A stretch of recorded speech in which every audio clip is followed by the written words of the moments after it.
America से नाउमीदी के बाद बरतानिया ने यूक्रेन का हाथ थाम लिया। यूक्रेन के दिफा के लिए बरतानिया और यूक्रेन में 2.26 अरब राउंड का मुआहिदा तय पा गया। यूक्रेनी सदर व्लादिमीर ज़ेलेंस्की की बरतानवी वज़ीर आज़म से मुलाकात। अमरीकी सदर डोनाल्ड ट्रंप से मुलाकात के बारे में आगाह किया।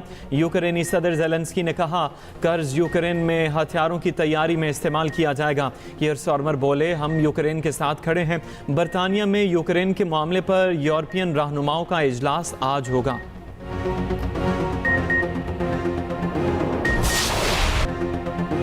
अमरीकी और यूक्रेन से दूर में तल्ख कलामी की दुनिया भर में गूंज। यूक्रेनी सदर का डोनाल्ड ट्रंप से मुआफी मांगने से इनकार, दोबारा व्हाइट हाउस वापस ना आने का ऐलान भी कर दिया। अमरीकी टीवी को इंटरव्यू में सदर ज़ेलेंस्की ने कहा, व्हाइट हाउस में जो कुछ हुआ वो अच्छा नहीं हुआ। यूक्रेन के पास रूस को अपनी सरजमीन से निकालने के लिए हथियार नहीं।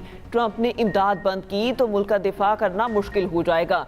अमरीकी सदर डोनाल्ड ट्रंप ने सोशल मीडिया पैगाम में लिखा, जब ज़ेलेंस्की अमन के लिए तैयार हों तो व्हाइट हाउस आ सकते हैं। मीडिया से गुफ्तगू में ट्रंप बोले, ज़ेलेंस्की अमन के लिए तैयार नहीं।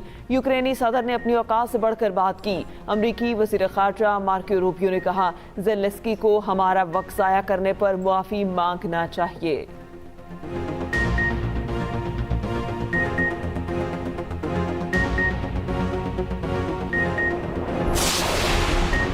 ट्रंप ने यूक्रेनी सदर को हकीकत दिखा दी। रूसी कौमी सलामती के डिप्टी चेयरमैन ने कहा, तर्जुमान रूसी वज़ारत ख़ारजा का कहना है, ट्रंप और वेंस ने जिस तहम्मुल का मुजाहरा किया वो मौजज़ा है। ज़ेलेंस्की ने वाइट हाउस में झूठ बोला।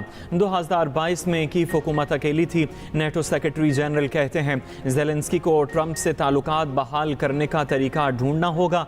यूरोपियन ममालिक यूक्रेनी सदर की हिमायत में बोल पड़े। जर्मन चांसलर ने कहा, यूक्रेन तन्हा नहीं, जर्मनी रूसी जारहियत के खिलाफ अपने यूरोपियन इत्तेहादी के साथ खड़ा है।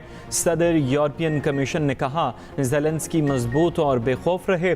कनाडा, इटली, स्वीडन, पोलैंड और नीदरलैंड्स का भी इजहार यकजहती। मुल्क भर में रहमतों और बरकतों के महीने रमज़ानुल मुबारक का आगाज़ हो गया। पहले रोज़े की पहली सहरी पर घर घर ख़ास एहतमाम किया गया। दूध, दही, अंडा, पराठा की दुकानों पर रश लगा रहा। होटल्स और तनूरों पर भी सहरी के खुसूसी इंतज़ामात किए गए। रमज़ानुल मुबारक की पहली तरावी की अदायगी, मसाजिद की रौनकें बढ़ गईं। फलों और सब्जियों की कीमतों में इजाफा, खजूर का रेट भी आसमान पर पहुँच गया। शहरियों का हुकूमत से चेक एंड बैलेंस रखने का मुतालिबा। बैंक और मालियाती इदारे पीर से जुमेरात सुबह 9 से दोपहर 3 बजे तक खुलेंगे। जुमे को औकातकार 12:30 बजे तक होंगे। मुल्क भर में रमज़ान के आगाज़ पर बारिशों की पेशगोई। महकमा मौसमियात के मुताबिक आज से मगरबी हवाओं का सिलसिला मुल्क में दाखिल होने का इम्कान है।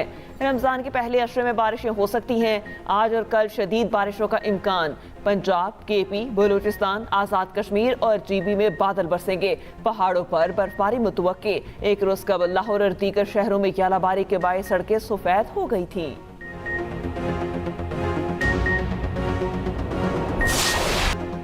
20 अरब रुपए के रमज़ान रिलीफ पैकेज का इजरा। 40 लाख खानदानों को 5,000 रुपए फ़ी खानदान मिलेंगे। पैकेज से 2 करोड़ से ज़ायद अफराद मुस्तफ़ीद होंगे। वज़ीर आज़म शहबाज शरीफ का कहना है, गुज़श्ता रमज़ान के मुकाबले में इस बार महंगाई में नुमाया कमी आई। रमज़ान पैकेज में 3 गुना इजाफा किया। पैकेज को आसान बनाया। अब लंबी कतारों में खड़ा नहीं होना पड़ेगा। ये भी कहा, यूटिलिटी स्टोर्स में बदतरीन करप्शन हो रही थी। अल्लाह का शुक्र है, यूटिलिटी स्टोर से हमारी जान छूट गई। विफाकी वजीर राना तनवीर हुसैन ने कहा, रमज़ान पैकेज को 20 दिन में हतमी शक्ल दी गई। पहली बार 30 लाख डिजिटल वॉलेट बनाए गए।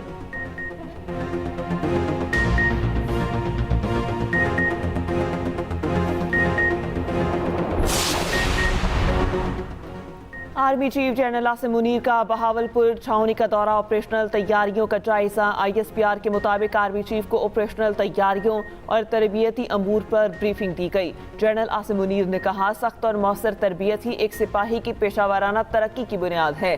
जदीद जंगी चैलेंजेस से निमटने के लिए ये पाकिस्तान आर्मी की खुसूसियत है। आर्मी चीफ ने CMH institute of medical sciences, investor Cholistan और इंटीग्रेटेड कॉम्पैक्ट सिमुलेटर अरीना का इफ्तिताह किया। बहावलपुर की मुख्तलिफ जामियात के तलबा से भी मुलाकात, नौजवानों की तालीम और तरक्की में पाक फौज के अज़म को उजागर किया।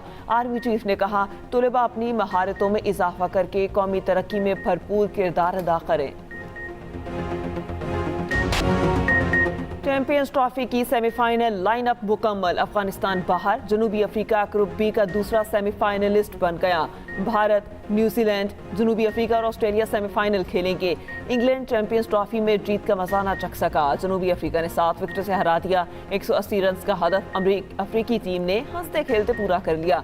फास्ट बॉलर मार्को वेंस और मिल्टर की 3-3 विकेटें। सेमीफाइनल में कौन किससे टकराएगा, फैसला आज हो जाएगा। चैंपियंस ट्रॉफी का आखिरी ग्रुप मैच आज दुबई में भारत और न्यूजीलैंड के दरमियान खेला जाएगा। पहला सेमीफाइनल 4 मार्च को दुबई में खेला जाएगा। दूसरा सेमीफाइनल 5 मार्च को लाहौर में होगा।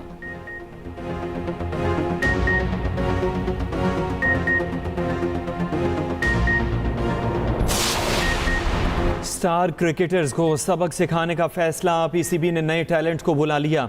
कीवीज के खिलाफ सीरीज में नए लड़कों को मौका दिया जाएगा। T20 और वनडे की अलग अलग टीमों का ऐलान जल्द मुतवक्के। 18 नौजवान खिलाड़ी मुख्तलिफ टीमों में पाकिस्तान की नुमाइंदगी करेंगे।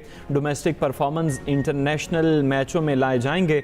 फास्ट बॉलर, बैटर्स, स्पिनर्स सब शामिल। नए लड़कों की सिलेक्टर्स और चेयरमैन PCB से मुलाकात। हैदर अली और अहमद दानियाल का कहना है, मौका मिला तो मायूस नहीं करेंगे। स्पिनर फैसल अकरम और बैटर ख्वाजा नाफे बोले, क्रिकेट प्रेशर गेम है, जिम्मेदारियों के लिए पूरी तरह तैयार हैं।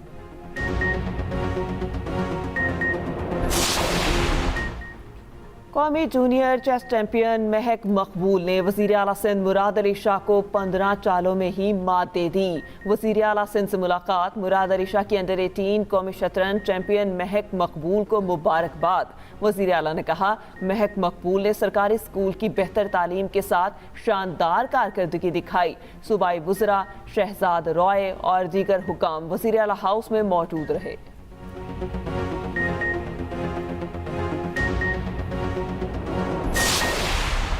बरकतें ये रहमतें हर आन मुबारक।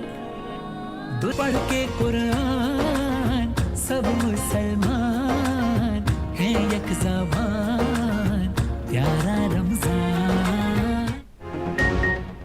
एक्सप्रेस इंटरटेनमेंट का शियार, रमज़ानुल मुबारक में बरकरार। नामवर मेज़बान जवेरिया सऊद के साथ यकुम रमज़ान से चांद रात तक खुसूसी ट्रांसमिशन। प्यार रमज़ान में क्विज़ शो, कुकिंग और बच्चों के सेगमेंट शामिल। पहले प्रोग्राम में मारूफ आलिम दीन मौलाना आज़ाद जमील रोज़े के फ़ज़ाइल बयान करेंगे। न्यूट्रिशनिस्ट हिना अनीस, शेफ़ समिया और कारी हुसैन अराई भी ट्रांसमिशन का हिस्सा। पाकिस्तान के पास आज भी ये जो आपके जो यंग फास्ट बॉलर्स हैं बहुत तेज़ है और 150 पे गेंद करते हैं। हमारे पास कभी कभी फास्ट बॉलर्स आते हैं, जैसे कपिल देव के बाद बुमराह आए, तो वो एक बहुत अच्छे गेंदबाज हैं, लेकिन आप लोगों के पास तो टैलेंट ही इतना है। हालांकि सरजमी तो एक ही है, ये जो नौजवान है इनको सिर्फ एक गाइडेंस की ज़रूरत है और उंगली पकड़ के चलाने वाली बात है। पाकिस्तान के पास आज भी टीम बहुत अच्छी है। साबिक भारतीय क्रिकेटर योगराज सिंह का कहना है, पाकिस्तान में आज भी दुनिया के बेहतरीन फास्ट बॉलर्स मौजूद हैं, बस इनको निखारने की ज़रूरत है। प्रोग्राम स्पोर्ट्स वर्ल्ड में गुफ्तगू करते हुए कहा, पाकिस्तानी साबिक सीनियर खिलाड़ियों को इन नए लड़कों को ट्रेन करने की ज़रूरत है, वो अपनी टीम के लिए काम करें।